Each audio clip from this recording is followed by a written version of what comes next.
চাপা হ্যাঁ ক। তুমি গরুর মাংস পছন্দ করো না? আরে গরু মাংস পছন্দ করি না মানে? গরু মাংস যেদিন তোর মায়ের রান্ধে এদিন আরো 2 প্লেট ভাত আমি বেশি খাই। মনে হয় তুমি খাসির মাংস মনে হয় দাম বেশি দেখে মনে হয় পছন্দ করো না, হ্যাঁ? আরে না, কি কর, দাওয়াতে গেলে তো আমি আগে খাসির মাংস দিয়ে মনে কর ফুল পেট ভাত খাইয়ে লই। আচ্ছা তাহলে ইলিশ মাছ মনে হয় কাটার লেগে মনে হয় পছন্দ করো। ধর পাগল পোলার কথা শুনছ, ইলিশ মাছ তো বেটা জাতীয় মাছ, ভাইজা দিলে যে সুন্দর মজা লাগে ওটা তো এমনি খাওয়া যায়। ডিম ডিম পছন্দ করো না? আরে ডিমও বললো।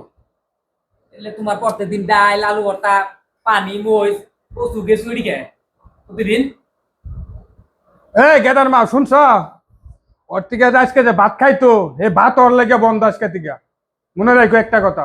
ধরো আমি না তোমার